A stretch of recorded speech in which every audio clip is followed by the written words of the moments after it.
एक गांव में नंदिनी और प्रणय का विवाहित जोड़ा रहता था। प्रणय अपने परिवार का पालन पोषण करने के लिए खेती का काम करता था।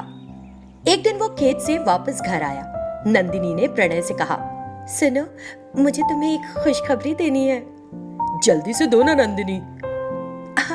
प्रणय, हम 2 से 3 होने वाले हैं। सच? नंदिनी, क्या ये सच है? मुझे तो खुशी के मारे भरोसा ही नहीं हो रहा है। नंदिनी, आज से तुम घर का कोई काम नहीं करोगी।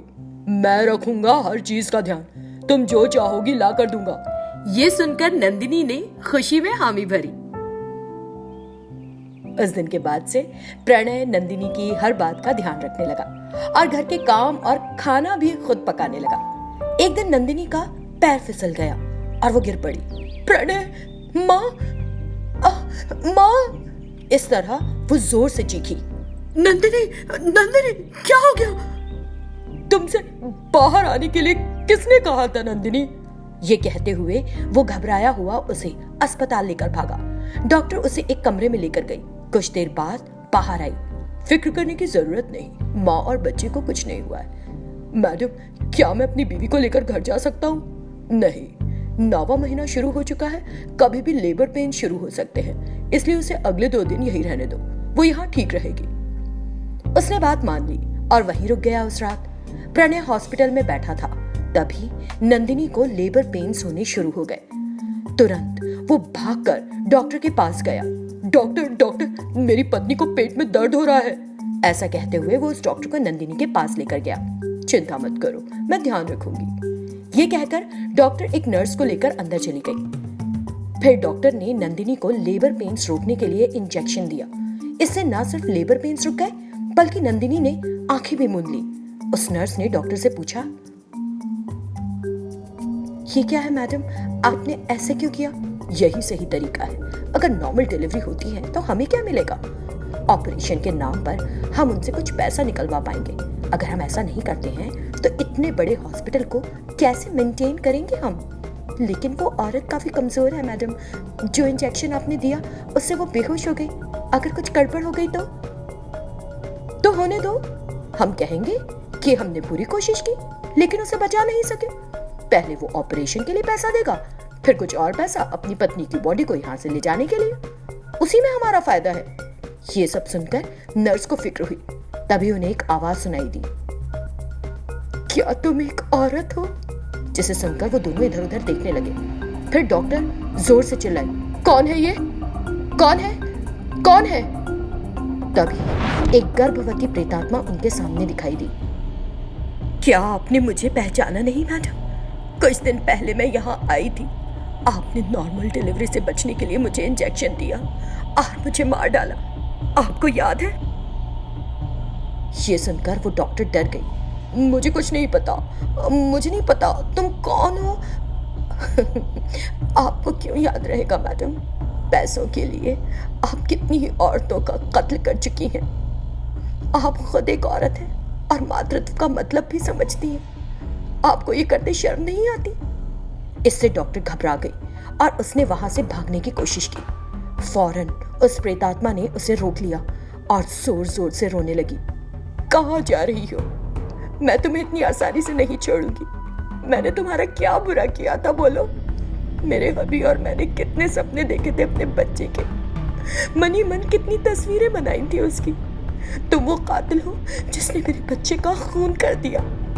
खून कर दिया? नहीं, मुझे नहीं मानना।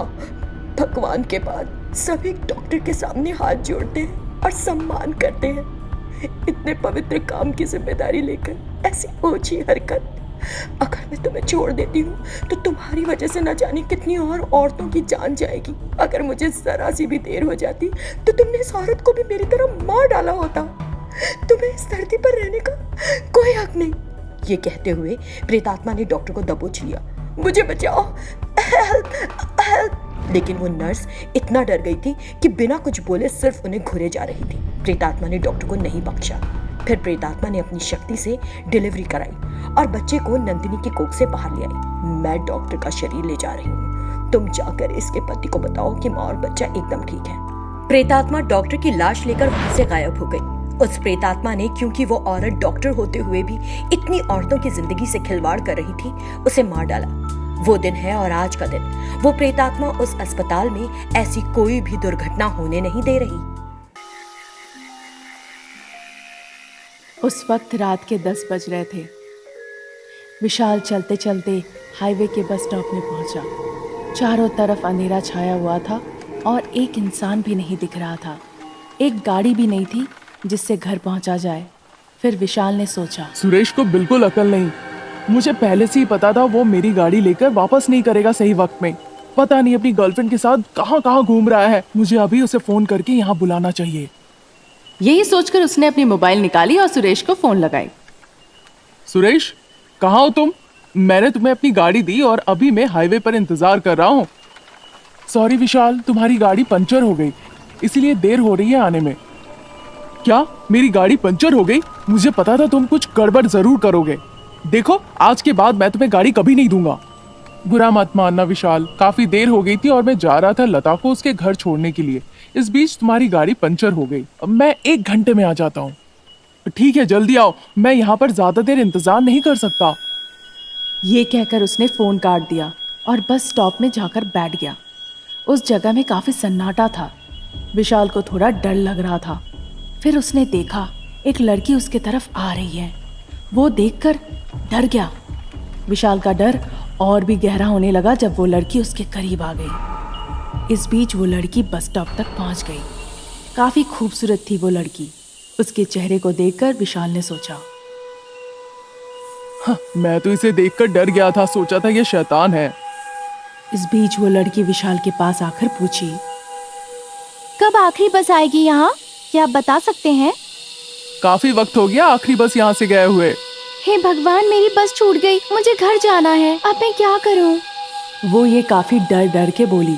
उसके बातों को सुनकर विशाल ने कहा, डरो नहीं मेरा दोस्त, अभी मेरी कार लेकर 10 मिनट में आ जाएगा। हम तुम्हें तुम्हारे घर पर छोड़ देंगे, चिंता मत करो। बहुत बहुत शुक्रिया। इस तरह वो कुछ देर बातचीत किए। इस बीच सुरेश ने विशाल को फोन किया।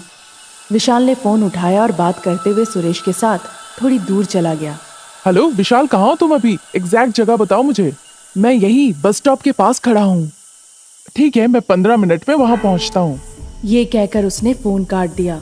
फिर विशाल ने बस स्टॉप में लगी एक पोस्टर को देखकर डर गया। इस पोस्टर में उस लड़की की तस्वीर थी जिसने थोड़ी देर पहले उससे बात की थी। पोस्टर में उस लड़की की मृत्यु का दिन भी लिखा हुआ था। पर विशाल को कुछ समझ नहीं आया। फिर धीरे धीरे वो पलटा। जो लड़की उसके पीछे खड़ी थी एक भयानक शैतान में बदल गई और उसके गले को आकर दबोच ली। तुरंत उसने अपने हाथों से इस शैतान को धक्का दिया। शैतान गिर गई और गायब हो गई। यहाँ पर मुझे 1 मिनट भी नहीं रुकना चाहिए। ये सोचकर वो वहां से भागने लगा रास्ते की तरफ। उसे एक गाड़ी की हॉर्न सुनाई दी। सुरेश वहां पहुंचा। सुरेश को देखकर विशाल को थोड़ी हिम्मत आई। विशाल जो काफी डरा हुआ था वो गाड़ी के अंदर जाकर बैठा। जल्दी चलो, यहाँ से निकलो। फिर वो दोनों गाड़ी से जाने लगे। कुछ दूर जाने के बाद विशाल ने सुरेश से कहा, क्या हुआ था उस बस स्टॉप में? सुरेश ने सब कुछ सुनने के बाद कुछ नहीं कहा और गाड़ी चलाने में मशगूल रहा। अरे सुरेश, तुम कुछ कह क्यों नहीं रहे हो? सुरेश ने रूखी आवाज में बोला, तुम अपने दोस्त को बोलो जो गाड़ी के बैक सीट पे मृत पड़ा हुआ है, मुझे नहीं। जोर जोर से हंसते हुए शैतान में बदल गया। फिर वो विशाल पीछे मुड़कर देखा। बैक सीट पे उसके दोस्त सुरेश मर गया था। सर पे चोट लगने की वजह से और बैक सीट पे लेटा हुआ था। छोड़ दो मुझे, छोड़ दो, जाने दो। शैतान उसकी एक बात भी नहीं सुनी और तेज गाड़ी चलाने लगी। फिर जाके एक पेड़ से टकरा गई।